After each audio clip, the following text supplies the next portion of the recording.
আমাদের যে বিমানবন্দর ধরেন সিলেটের কথা যদি বলি, সিলেটকে অনেকেই বলে যে এটা একটা নামমাত্র আন্তর্জাতিক বিমানবন্দর, বিমান একটা ফ্লাইট চালায় বা সামথিং লাইক দ্যাট। এবং ম্যানচেস্টার থেকে বোধহয় একটা যায় আর লন্ডনের ফ্লাইট যায়।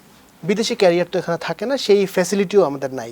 যখন আপনি হাব হিসাবে নেবেন, হয়তো 2টা এয়ারক্রাফটের প্ল্যান বললেন, চট্টগ্রামে 4টা, সেই ফ্যাসিলিটি কি ওই বিমানবন্দর কর্তৃপক্ষ আপনাকে দিতে পারবে কিনা, মানে ওই ফ্যাসিলিটি? আপনি দেখেন সিলেটে আমরা সপ্তাহে 5টা 6টা 4টা করে ফ্লাইট অপারেট করতাম কোনো এক সময় ডোমেস্টিকে।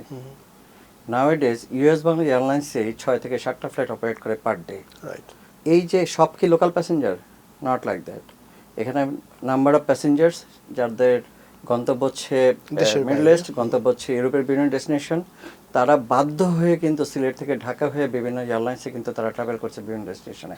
আমরা যদি এয়ারলাইন্স হিসেবে সেই জায়গাটা সক্ষমতার জায়গাটা যদি আমরা যেতে পারতাম, ডেফিনেটলি সিলেট এয়ারপোর্ট অথরিটি এবং আমি বলছি যে বাংলাদেশ গভর্নমেন্ট অবশ্যই আমাদেরকে সেই ফ্যাসিলিটিগুলো ডেভেলপ করে দিবে, যেটার জন্য ওভারঅল গ্রেটার সিলেট, বিশেষ করে সিলেট, বাজার, হবিগঞ্জ প্রত্যেকটা ডিস্ট্রিক্টের যে মানুষগুলো তারা কিন্তু ওই জায়গা থেকে একটা বেনিফিশিয়ারি হওয়ার একটা সুযোগ আছে। এবং আমাদের বিশ্বাস আমরা যদি অ্যাভেলেবেল ফ্লাইট আমরা আসলে এখান থেকে অপারেট করতে পারি এবং আমাদের যদি 100% ফ্যাসিলিটি ওখানে দিতে পারি, ডেফিনেটলি আমরা যে সিলেট এটাকে একটা হাব হিসেবে আমরা দাঁড় করাতে পারবো এবং সম্ভাবনা রয়েছে।